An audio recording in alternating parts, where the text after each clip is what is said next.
and welcome to Celebrating Cinema. I'm your host Elliot, and today I am joined by Floor van der Meulen, here to discuss her latest film Pink Moon, which will debut on the 8th of September here in the Netherlands.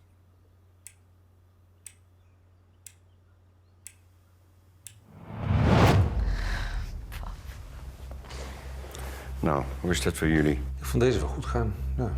En wat is nou ook weer het eerste dat we moeten doen als we je in de ochtend vinden? Nou, heel belangrijk is dat we zeker weten dat papa dood is. Dat we hem niet aanraken. Dan bellen we de huisarts en die belt vervolgens de politie. Wat vind jij? Ik heb zin in een biertje. Floor, welcome. Thank you so much for having me. Perhaps you can give us sort of a synopsis of your film without revealing too much. Yeah, sure. Well, Pink Moon is the story about a father-daughter relationship. Father's Jan, the daughter's Iris. And the story is about, well, Iris goes to a family dinner, and while this family dinner is going on, her father announces that on his next birthday, when he turns 75, he wants to end his life. He feels it's complete and he's done living. So the film is about how the family responds, and the brother, Ivan, thinks, well, if this is your wish, I'm quite okay with that, and I will support you. And Iris is not okay with it, so you go into this roller coaster with Iris, who tries to convince her father to change his mind. Yeah, it's quite an interesting question that doesn't have a definitive answer. Yeah. And rightly so. I think you sort of leave it up to us to decide how do we react. And I was left very confused when watching it, but I think that's also a great way to be left when watching the film, because the story is told through Iris's perspective, Yeah. who struggles a lot more to deal with the question involved and to perhaps empathize with why her father would want to do so. But by the end of the film, you're often sort of understanding Jan's reasonings for doing so. And I wondered, where did this idea for the story come from, and where do you lie between the two characters? Good question. Well, the film didn't really start with the question about assisted suicide. Actually, it started for me personally with the fear that one day you will lose your parents. I think ever since I was very young, I have nightmares about losing my parents. So I wanted to make a film about a daughter-father relationship, and also about how sometimes it's very difficult to understand what goes on inside the other person, that it's really impossible to fully comprehend what goes on in this other person, which is sort of a personal frustration of mine, I would say. So that was the beginning, or the starting point for me, and I spoke to several screenwriters, and then I met with Bastiaan, who wrote the film, and he sort of recognized himself in that, I think, and the relationship to his father. So that was the starting point for us. And then in the Netherlands, there was a huge discussion about whether people who are 75 and older should be legally allowed to take their own lives. It was a political discussion, so we sort of found that very interesting and wove that into the story also, to have a sort of bomb taking under the whole story makes it more urgent, in a sense that we found quite interesting. Like, how do you respond if not only your loved one dies, but if he decides to die? Yeah, I think there's also a quote I saw in an interview you did where you said, when we become aware of death, we're more aware of life at the same time, which I think is super interesting, because you see that in Iris in the way that she suddenly responds and reacts to this idea that her father could be taken away from her. And she sort of then tries to reclaim her relationship with him and sort of fill those memories that were left unfilled from her childhood. Was that something you were intending to do? Yeah, exactly. That's really nice that you saw all of that in the film, actually. So I think for me also, like, maybe this film is also about, some way about my father, but also about a generation of fathers that are quite, how do you say, they don't speak that much, or they're not so emotionally spoken. Yeah. So for me, it was always also a wish, like, what goes on in my father's life, and maybe it's a very romantic idea. Maybe we can do like a trip together or something. Like, in the end, most people don't do it, I think. So it was always something I was playing around with, and this ended up in the film, that Iris actually kidnaps her father to the mountains, because she feels like, well, if he's not there, can't do it. So I mean, I think a lot of personal influences are in the film in the end, from me and Bastiaan. Has it changed at all your relationship with your father, or has making this film prompted conversations you weren't able to have before? I don't know. Time will tell, I guess. Also, I mean, Iris resembles me a little bit, I think, Yeah. but also she's much braver than me. Like Okay. she is like full frontal. She goes into it and Yeah. confronts her dad, which is something I don't know if I would dare to do that. Yeah. So she's also in that sense something I would wish people would do. Sure. So in the end, the film is kind of like an ode Yeah. to this. Had your dad watched the film? No, not yet. Mhm. So, I mean, that's gonna be interesting. Will you watch it with him or? Yeah. We have the premiere and we'll watch it together with Okay. family. Yes, That's for going sure. to be super interesting to see how he reacts. Knowing the generational father that you speak of, there is also every danger that they perhaps don't see the resemblance or the click, Yeah, perhaps, between what's going on screen and what perhaps may have influenced you to have made it. But true. hopefully not. True. I'm very curious because there's a scene where they're watching like old ice skating Yeah. episodes together or like games. And I used to watch this with my father every Okay. year and also like cycling, like the Yeah. Tour de France. So I think there's some hints in there that he would quite get. And also he knows because in preparation of the film, we talked a lot about the music he listened to in the 70s when he was younger. And so Jan is really character line built also. I think something that really plays a part in all of this and why you feel confused when you're watching it is because it feels very real. And that's not necessarily because of the style of filming, but perhaps the humor that comes from it. It's very much a dark and light film at the same time. And that relationship between the two really lends itself to the chemistry between the characters itself. And I wondered how that was for you coaching and directing these actors and sort of the choice in casting. I know before you've also had someone won Best Actress award for a previous film, and I wonder if it's perhaps also a testament to how you direct and coach them through this. I hope so. Yeah, I mean, we knew like the theme was quite heavy of the film, Yeah. and we knew it needed some air, right? Yeah, Can't be a choker from beginning to well, it can be, but we didn't intend to. And also, again, when there's death, there's awkwardness, there's humor. Yeah. I don't know, being from England, if you know Dutch funerals, it's quite awkward. And for me, always, it's like in these moments, I need to laugh or need to have some yeah, air in it. So Bastian and I were really looking for these moments, and also the character of the Yeah. brother plays a huge role in that. yeah. I think. With the playbook, I think Yeah. it's just great comedy, but just the whole reaction's very jarring to what Yeah. you expect, which is great. Thank you. Yeah, no, and it's also like I have a background in documentary filmmaking, so my research comes from reality and real Yeah. situations, and we found out that people actually make this playbook, right? I mean, it's a very Dutch thing to do, I think, but so sometimes life is more absurd than you can even imagine, and we just wrote that into the film, and then casting is super important, I would say. Finding like Ilko Smit portrays Ivan, that was a huge like hit, great match, I think. And then also because it's about a family, you need to build a family, and actors are not family. So we really tested who the energy between the different actors, and also for me it was very important because it's very much a dialogue-driven film. The rhythm, Yeah, it is. humor comes with rhythm and pauses and how you respond to each other. So we tested it a lot, and I knew when Julia Akkermans, who plays Iris, she stepped into the room. I mean, she brings a sort of quirkiness, lightness, because you have actors and actors who are very dramatic, like heavy Yeah. drama. She reminded me a lot of Phoebe Waller-Bridge in sort of Fleabag, that sort of character. It's a Yeah. huge compliment. Yeah, probably, but yeah, but immediately that with the kind first, of with the energy. first scene of how she's Yeah. her face is buried in the couch, it felt like that energy straight Yeah. away. Yeah, Oh, that's amazing. Yeah, no, we really looked for that. I think the casting and knowing the sort of tone you're looking for helps when you're on set and know that the way they react to each other, that gives you magic. yeah. And you speak before of how your background is more in documentary filmmaking, and this is, of course, your first fictional feature. Yeah. How was that to make the switch? What made you want to sort of experiment with this type of film? Yeah, good question. I actually graduated with experimental fiction film, so maybe I always wanted to do fiction, but I turned to documentary because I came from art school and it was easier to get documentary finance than Yeah. fiction. So it's also a way financing system in the Netherlands works, I guess.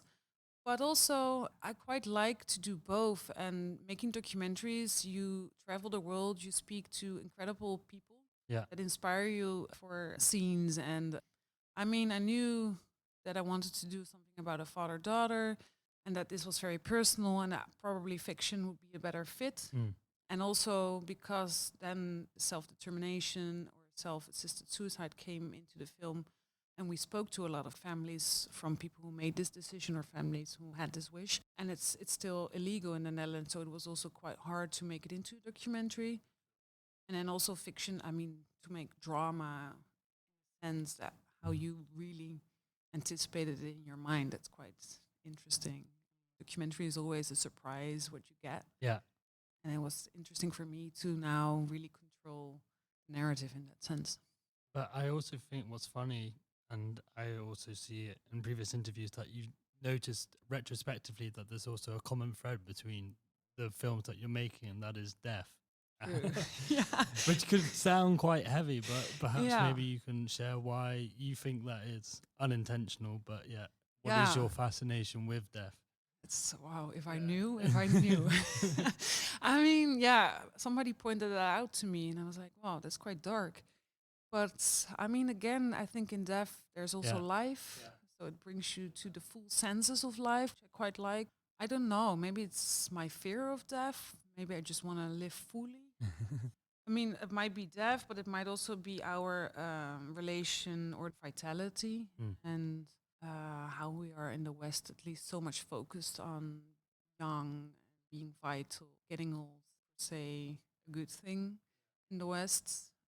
Before you mentioned how you saw some of yourself in the character Iris, but I wondered, where did you see yourself in Jan, and sort of this idea of, should it be our right to control when we live and die, or is it part of life to that random moment of not knowing when?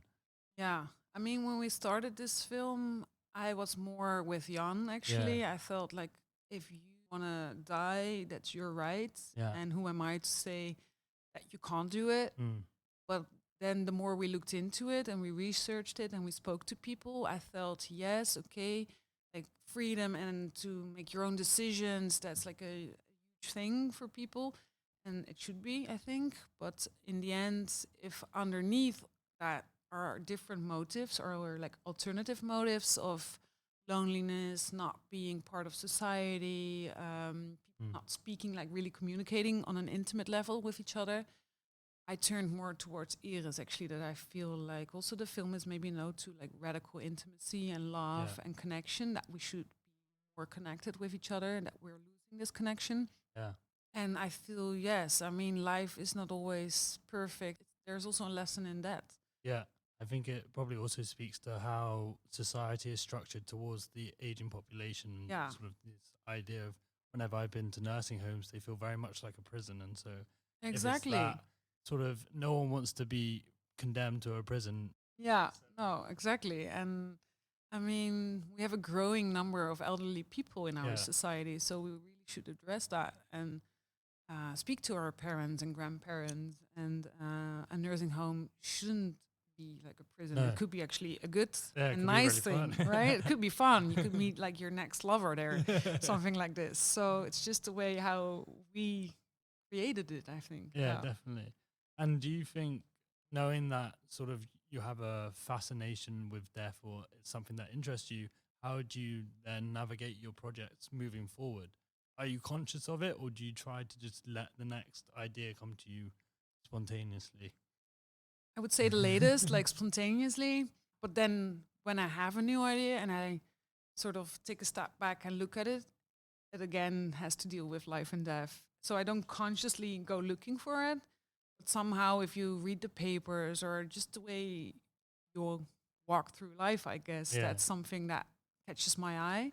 But yeah, I mean, I would also say I quite into romance and love. So maybe I could go more in that direction for my next project. And having done a fictional film, are you sort of motivated to do another and explore this field further, or is it very much a balance still between documentary and fiction? Well, I really loved making Pink Moon. It was really an incredible experience. So I would definitely want to continue that and explore that. Because, I mean, you need a lot of people to make fiction in that Yeah. sense, and documentary feels more like my own thing. And I quite like the combination, so now I'm working on both again. Maybe you could share perhaps your experience working in the film industry on both sides, sort of the struggle it takes to make a feature, your first feature, and sort of what then comes after and the work you have to put in to sort of get any project off the ground. Yeah.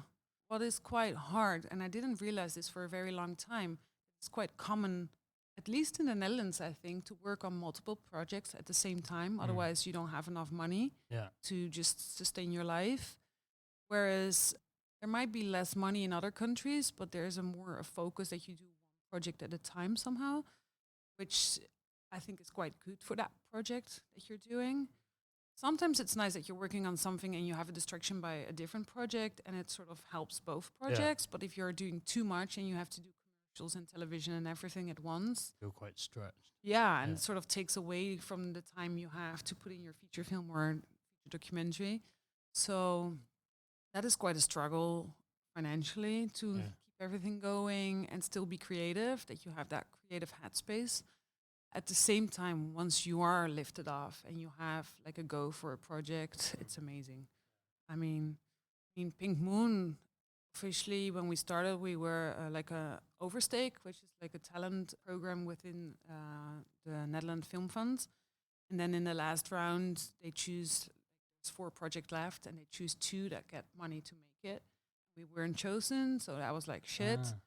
Then they said, well, we really like the idea and keep going with it. So, and we did. So if you put in the work, you get there, because then it became like a European co-production film and it became actually quite big, which was nice. So for me also the lesson is to just keep going. But yeah, it's hard.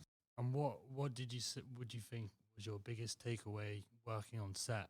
Or was there something you took away after thinking, wow, I'm much more confident in this aspect? Yeah, it's interesting how coming from documentary, coming from art school, so no proper education in Yeah, directing yeah. actors actually, or working Yeah. with actors. That was my main focus, how to direct actors and to work with them and give them like helpful guidance. But in the end, I was very intuitive in that process. And I think coming from documentary again, that makes you quite flexible and intuitive, and that actually quite helped me. So I was actually surprised by how well that actually went altogether.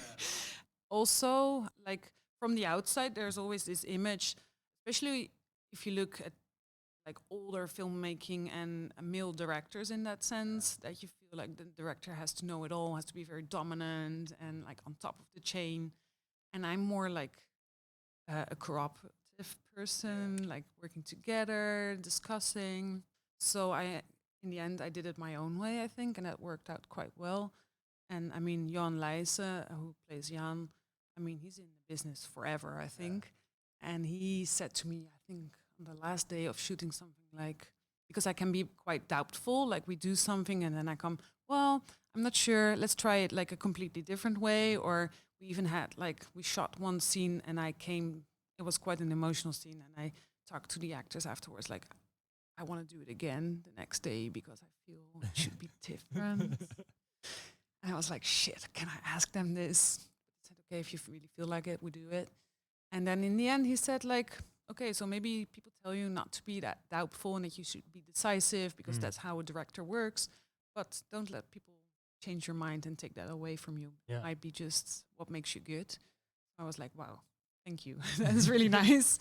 So in the end, it's also just follow your Instinct. yeah, your instinct with that. At least if you know the story and your characters and what you want out of Yeah. it, that's your guidance, I Yeah. would say. What are you like on set? Because right now you strike me as very relaxed and laid back. And so I wonder if you're able to deal with that pressure and stress in the same way, or how do you respond while on set when everybody's asking a million different things of you? I hope I'm the same as now, but you should ask cast and crew for that. I mean, there's more time pressure, of course. I don't think I get carried away that much, but I'm quite, well, there's a video of me actually talking to the video monitor. Like I'm very much in the scene. Like when they're shooting, I'm like reacting to the screen, and like people film me because I was so intense in the way I breathe, and so I'm quite emotionally involved, I would say. And I mean, the end scene of the film is like it's a long shot of 14 minutes. So this is we did it 6 times during 2 days, I think, and this was super nerve wracking and talking and like collapsing behind the monitor, and then like, oh no, okay, it's still okay. So I'm quite emotionally involved. I'm not that much a screamer or something. I don't think I get really mad or something. I'd be surprised if you were a big shouter. Yeah. Maybe, yeah, no. I mean, I'm all about communicating together, and I also select my team that way. I think that it's not too big egos, people fighting. Like I need a very relaxed environment around me.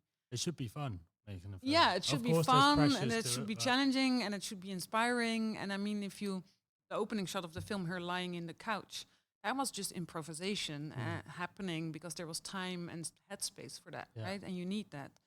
And I mean, in that sense, yeah, it should be fun, and it should also be like I could say to Wemhoff, the DOP, like, I don't know, I'm lost. Just tell me what you think or and then I could take it from there again, so that you really can trust the people around you and also be vulnerable. And maybe to end, why did you choose the name Pink Moon? Well, Pink Moon is the name of a song from Nick Drake, actually. Drake is a singer from the 70s who ended his life, or he overdosed. Still debate whether he killed himself or that it was an overdose. But I mean, Pink Moon is a natural phenomena, and the song is quite beautiful. And also in the film, there is a line, like a theme about music. Iris is trying to guess a song that Young can't remember, because she feels like, maybe if I know this song, I understand my father better. So it also has like a link to the content of the film. But mainly, I mean, Pink Moon, the song of Nick Drake, and it's one of the favorites of my father. How touching. I was going to ask you to perhaps say if there was one thing you want people to take with them into watching this film, what would it be? But maybe it should be to listen to this song by Nick Drake before watching it, unless you want to add anything. Yeah, no, listen to the song. It gets you in the mood, I think. And no, I quite like that you said you were quite confused in the end. Yeah. So I hope that people still linger on this film and hopefully also connect with loved ones. Yeah, I really hope it prompts them to discuss or talk Yeah. with whoever watches it with them, because there's a lot to discuss. There's a lot to discuss, and a lot of people are getting older. And yeah, I think especially in these times, it's very important to connect. Well, Floor, thank you very much. It's been a pleasure. Thank you, Elliot. It was really nice. For all those that may want to watch Pink Moon, I hope you do. It will be released on the 8th of September here in the Netherlands. Thank you very much for listening, and until next time.